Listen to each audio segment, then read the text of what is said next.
So I got the feeling that many preachers think their congregation wants simple preaching, simple sermons. And I think especially yesterday seemed for many a bit complicated. So I thought my question is how to preach biblical theology and how to react to a congregation who wants simple sermons. Maybe Dr. Hamilton. So I preach expositionally, book through book, book by book, and a lot of the time it's just verse by verse exposition. In those sermons, however, there will usually be a point at which I will try to situate what we're looking at in this particular passage in the context of the big story. There are occasions, like for instance, when I've just preached Exodus 25 through 31, and these are the instructions of the tabernacle, and I did not go verse by verse through some of the section about like the frames of the tabernacle and the curtains of the tabernacle. I tried to point to features of the text and then communicate the broader biblical theological significance of that text. So, I'm doing my best here trying to preach biblical theology and trying to do it in a faithful way that exposits the text. On the matter of whether or not it's complicated, I have been profoundly blessed by one of my co-pastors who has, I think, helped our congregation to be thankful for what they have and not to grumble about what they don't have. And what I mean is that he will regularly, publicly communicate his gratitude to God that I'm the preacher at the church. And that is humbling and encouraging to me. And I think it also, in really helpful ways, communicates, I'm not Rick Warren, I'm not Winston Churchill, I'm not, there's a famous preacher in Louisville, he's so famous I can't call his name, Kyle Idleman. He's one of these inspirational guys, okay? That's not who I am. And I think that my fellow pastor is useful in saying to our congregation, let's be grateful for what we have. And so, I think a lot of that has to do with attitude, and a mature Christian is easily edified. And there is always something that we could complain about. There is always something that we could point out to be lacking in the preaching that we've just heard. There's always something that we could point to and say, well, it wasn't very emotionally stirring, or it wasn't very applicational, or it was really complicated, there's always something that you can complain about. And so I think that we want to model and encourage gratitude and godliness in the way that we respond to preachers. So I don't know if that answers your question. I think that is, if by simple we mean shallow, then I think we can reject that, right? But if by simple we mean clear and understandable, I think we ought to aim for that. So I think we can be simple, but not shallow. One of the things that Mark Dever used to say was, I assume that all my people are really intelligent and know nothing. So there's a way that I can explain this and they can understand it, even though they might not know anything about this deep theology. And I want to work hard to not be shallow, to get these deep, rich truths. But in such a way that somebody who's hearing this for the first time can follow and understand. And that takes a lot of work. It's like read the Jesus Storybook Bible or what's Helm's one? Big Picture Story Bible. Big Picture Storybook Bible. Those are great, helps to get some of these things down at a kid level, and to try and do that with some of these other things. is a good thing to work to do, but it takes work. I don't know. So I don't really have an answer other than to say I think we ought to aim for being clearly understood, but not shallow. Yeah. Okay, next question here. Oh, brothers, thank you for your teaching. My question is more for Mario. And when we look to the ancient Near Eastern background, including Second Temple literature, Septuagint, in regard to the Chaos Kampf or cosmic war motif, there is a lot of information about what some theologians call the divine council worldview. My question is, how much do we miss, or how much it can inform us to know about the literature when we want to understand the biblical theology of the divine council?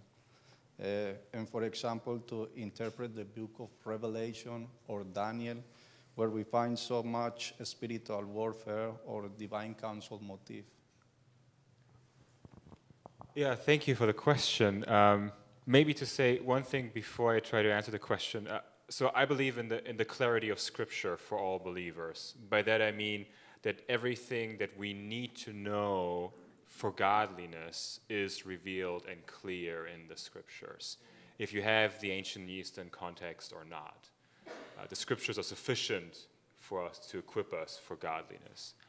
I think that's an important point to make, because people can get the impression that when specialists talk about all these background stuff, that you need a degree in some specialized sort of study to understand the Bible in the right way. I don't think that's accurate. I do think everything we need for godliness is plain to every reader of the Bible. That's my first thing I would say about this. The second thing that I would say about this is also that I personally use the ancient Eastern background as a sort of amplifying heuristic model. So for instance, what I presented this morning with the Chaos Kampf motif throughout the Scriptures, I think you can see that even without the ancient Eastern evidence. I think it's possible to see that, and we heard Simon just in the sermon just now with the conflict motif, right? That's very evident for every reader of Scripture, that there is a cosmic conflict in the Bible, even if you do not have the ancient Eastern evidence. But I think it makes it easier. It amplifies what is already there for us. It gives us a lens to look at this and see things maybe more clearly, because we can get to the worldview of the authors of Scripture. Now, with that being said, I do think the divine council motif is not necessarily related to the Chaos Kampf motif. And there's a lot of debate. I mean, Michael Heiser has written this influential book about the divine council motif and about the spiritual world. I have some questions with regard to this book. For instance, I would interpret Psalm 82, which is often the divine council text, right? Yahweh sits in the assembly of the gods. I'm very much fond of the interpretation that this is sort of a poetic deconstruction of polytheism. What I mean by this is the psalm starts with God sitting in the council of the gods, but when you read to the very end, they shall die like man. Right? What they thought about to be gods are not. The psalm unmasks them in a narrative progress. So divine council might be an instance of accommodation, as I said this morning, but I'm not too sure about it. I do think I have a hard time with the divine council. I don't think it's as clear of an image in the Scriptures as the Chaos Kampf motif is, because that really unfolds progressively throughout the entire canon, if that answers your question. I was thinking, like, for example, the book of Enoch, and yes. how is using the New Testament, how much that literature that is from the Second Temple inform us in order to interpret, like, Genesis 6, where first Enoch talks about what in Genesis 6 happened. You're talking about the Nephilim and that they become like fallen watchmen in the book of Enoch and these types of things. Yeah. Second Temple literature. I'm a bit more pessimistic. That's very far removed diachronically from Genesis 6. So Genesis 6 is written 1200 BC, and the Second Temple literature it's a long process of interpretation that has already happened. I'm a bit more pessimistic about those readings. I think Book of Enoch is more helpful to read the New Testament. Well, I don't want to interrupt, but I think we need to move on. Otherwise, I said one question and then I just give you 3 times 1 question. Is there a lady who wants to ask something? Last time I went home and I thought, I totally forgot the ladies. That's not a good thing. Yeah? Okay, go. I have a question for Mario. You mentioned that modern commentaries are full of references to Greco-Roman world and ancient Near Eastern world. How do you know when there is a real link between those worlds and the Bible, and when it's something in the commentary just too far-fetched?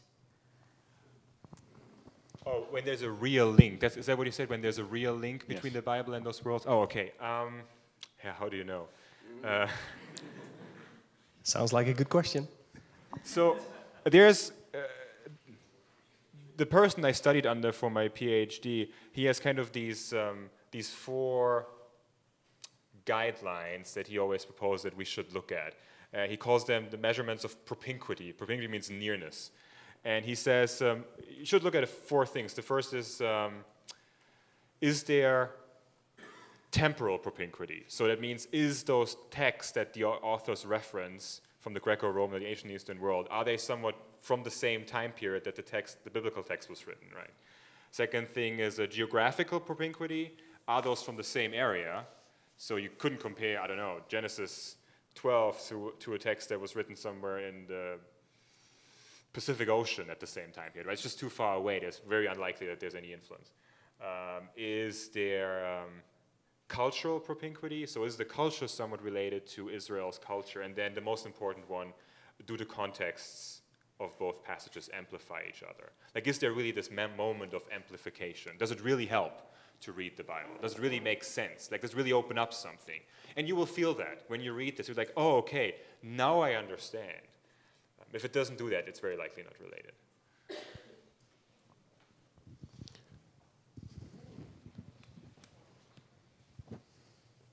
Also a question for Mario. You talked about the importance of knowledge of the world and background of the Bible. I'm interested, what's your opinion, what it means for the doctrine of creation? I read some books by John Walton. You know, he has a specific theory about creation and Mid-Eastern literature. Can you say something about it? Yeah, sure. Is your question specifically with regard to Walton's hypothesis about Genesis 1? More generally, what does the background of the biblical world means for our view on creation, and specifically John Walton? Yeah. Maybe you can say something about that too. So I think if you read Genesis 1 and you go and read a text like, I don't know, Adram Hassis, which is a Babylonian creation myth, or you go and read a text like Enuma Elish, which is also a Babylonian creation myth, you will find a lot of parallels. That's undeniable. If we say they're not there, we're lying. We need to be honest about what is there. So these parallels exist, and I do think that Walton is right in that he emphasizes the fact that Genesis 1 uses the same language as those texts. The language is very similar. I think we cannot deny that. If we deny that, then we become untruthful in our language, and I wouldn't want to do that. At the same time, I would say that Genesis 1 is fundamentally different from those texts, very much so. For instance, one of the things that Walton is very adamant about is that distinction between functional and material creation. He says Genesis 1 is only about functionality, it is not about materiality. I don't think that holds for the ancient Eastern accounts, and I don't think it holds for Genesis 1. In Genesis 1 and Genesis 2, we see how the material world comes into existence and how it starts to function. Right? The issue is how will it's a garden that's planted, right? It's the origin of the species that we see there. I do think he's a bit off there. So I'm very fond of this idea of accommodation again in this sense. That I think Genesis 1 really accommodates creation from nothing to an ancient Near Eastern worldview. So I would not be ashamed to say that Genesis 1 teaches a creation from nothing very clearly. Maybe you want to say something? I agree with everything you just said. Okay. I like it. Somebody from here?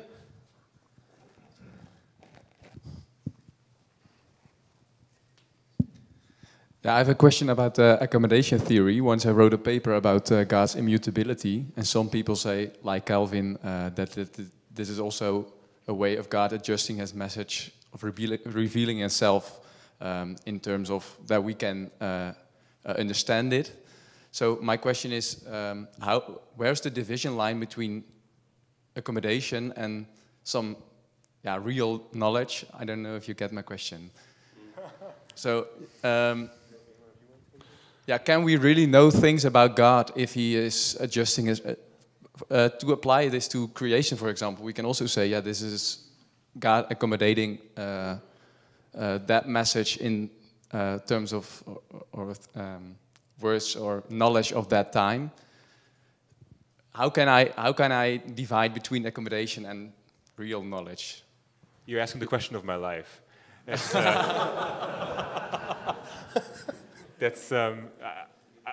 I was on the train with Matthias here, and I told him if I had to put all my scholarly stuff that I do down to one question, it would be the question of how is it that God speaks to us so that we can understand Him?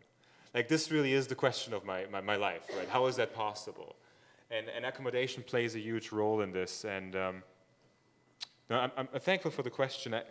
So the way I typically tell it to my students is, we already make the first mistake when we think that we could look beyond accommodation to sort of an eternal knowledge of God. It's impossible for us. We can never bridge the gap completely. It's never possible for us to take God's perspective on the world. We cannot. We cannot fully embrace God's perspective on the world because we are finite creatures. And I think we all have this idea that, and it's really big in ethical theory today, like go and read about modern attempts to justify all kinds of sexual immoralities. Right? What they will end up arguing is, the way the scriptures speak only applies to the first century, doesn't apply to us today, right? So they make this distinction, there's some eternal knowledge, and then there's some accommodated knowledge, and that accommodated knowledge has nothing to do with us, right? We have now these eternal truths, and within that realm, God does not condemn any some certain kinds of sexual immoralities. It's a very common argument made in ethics today. I don't think that holds. I think there's a huge problem because it assumes that we could take the perspective of God. It very much assumes that. That's the first big problem. The second big problem, I think, is, and that's what I always tell my students, I speak about it in terms of, I call it providential anthropomorphism. What do I mean by that? Providential anthropomorphism.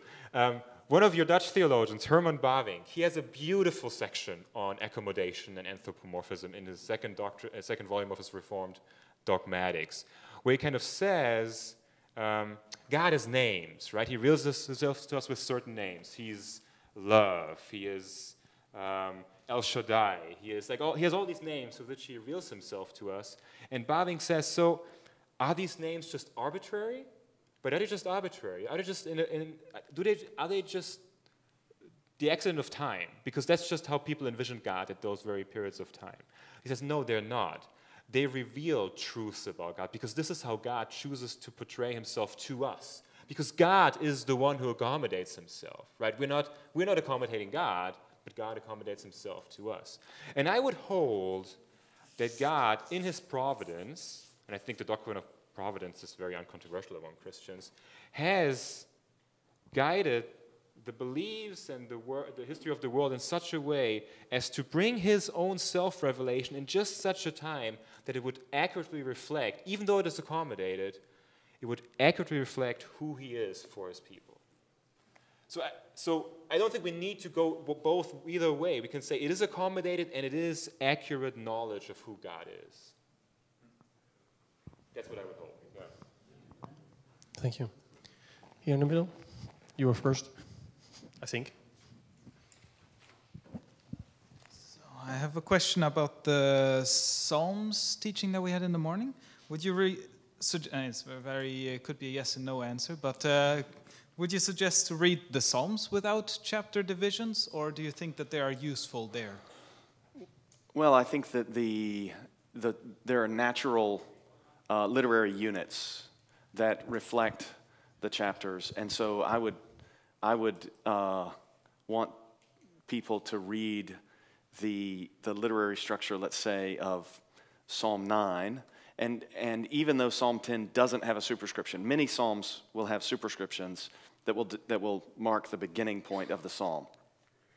Psalm 10 doesn't have a superscription, and some scholars conclude that Psalms 9 and 10 were originally one, in part because the LXX joins them. The Greek translation joins Psalm 9 and 10 together. I actually think that that's wrong, and I think that Psalm 10 has a very different theme than Psalm 9 has, and that each of them is a self-contained literary unit unto itself. So I think it's useful to look at the Psalms as individual psalms, but in the context of the Psalter. So I think we want to do both. We want to study this psalm closely for its own statement and its own structure, but also read it especially with its immediate neighbors, but also with the entirety of the Psalter.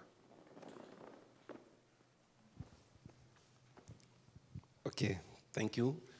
I feel as to ask this question as well as not to ask, but I think the urge to ask is more stronger. We are talking about biblical theology. What is really the essence? Is biblical theology under threat by other theologies? Or could you restate that? Sorry, could you say that again? Is biblical theology? Yeah, what is really the essence of us engaging in this type of theology titled biblical theology? Is it under threat from other theologies? And does the Bible itself inform us of any threats, if at all they are, specifically in relation to preaching, the preacher, and what is preached? Is it under threat? Under threat from other theologies? That's what you said, right? Under threat. Yeah, threat. Okay. Is it threatened by other theologies, or what is it? What are we trying to defend in biblical theology? So there are different ways of answering that question. The book that you received earlier by Gerhardus Voss advocates the idea that you have exegesis, and then after you do your exegesis, then you put that in the context of the canon and you do biblical theology, and then after you've done biblical theology, you do systematic theology.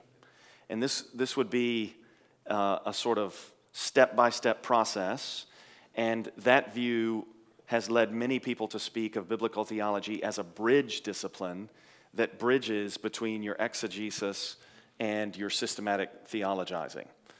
I don't prefer that way of thinking about it. I think that there are different tools for different jobs.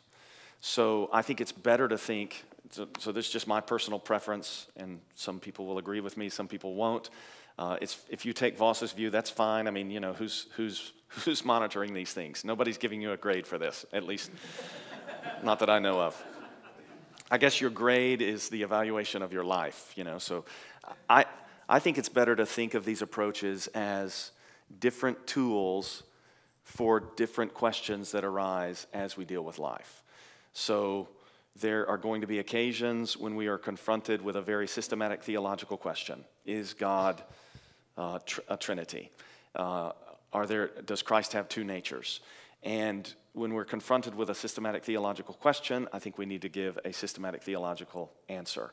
We're going to be confronted with ethical questions, and then we need to apply ethical reasoning.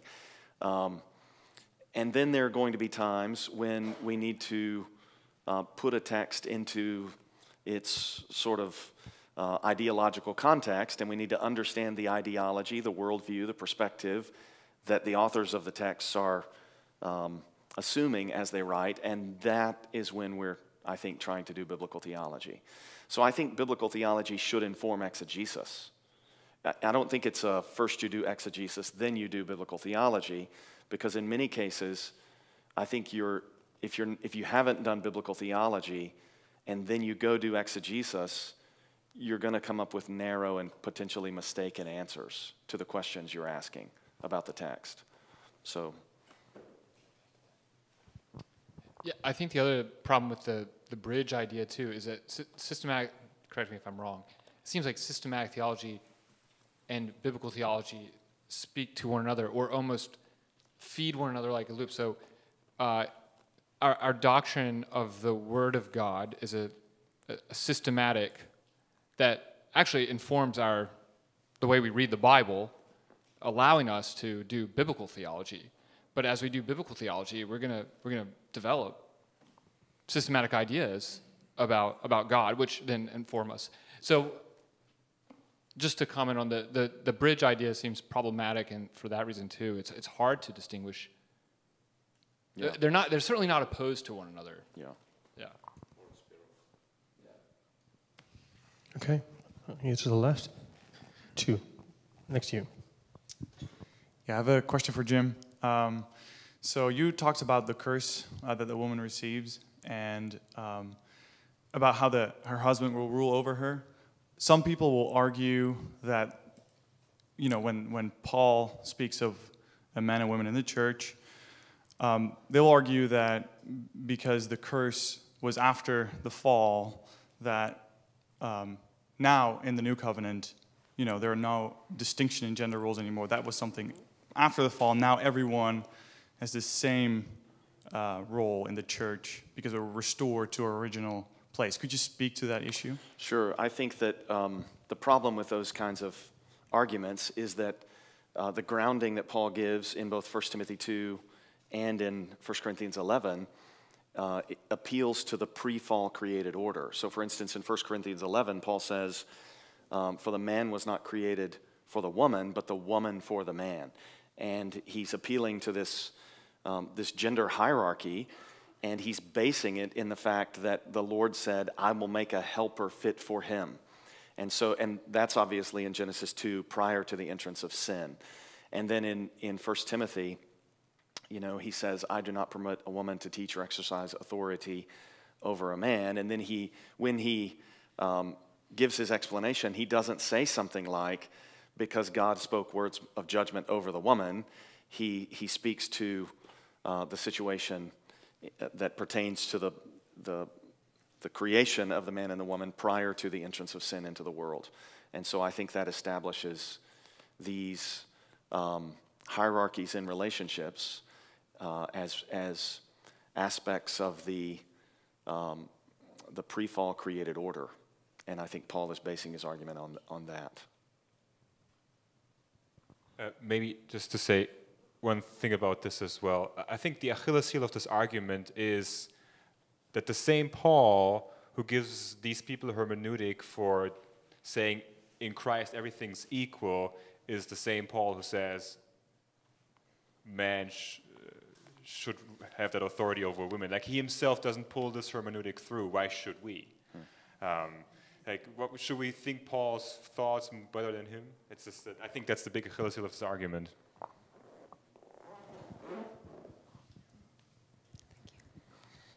So I have a question for Kevin.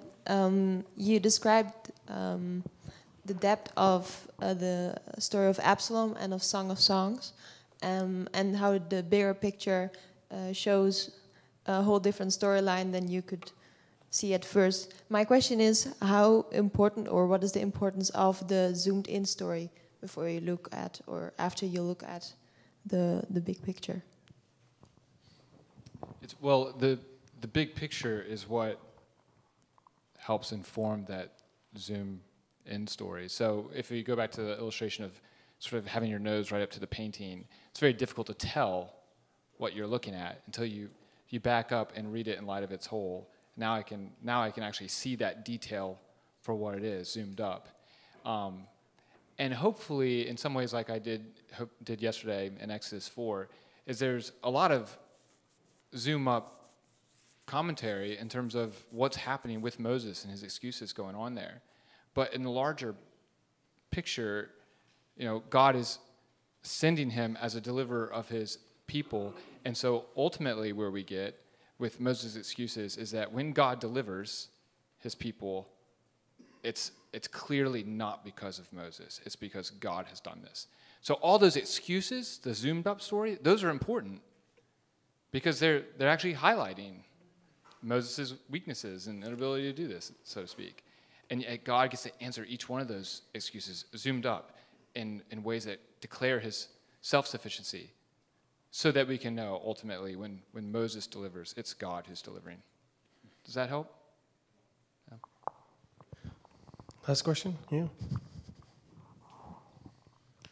I was wondering after, it's the second time I've heard this idea that, I think it was you, Kevin, when you understand the way that the Old Testament is organized in the Masoretic text, I guess, in the Tanakh, where the Book of Chronicles is at the end of the Old Testament, how important of a role does it play reading the Old Testament in that order?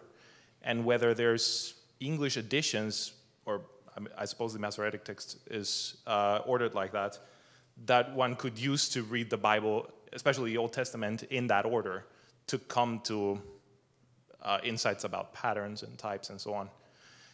So what role does that play, if any, and if there's resources to do that?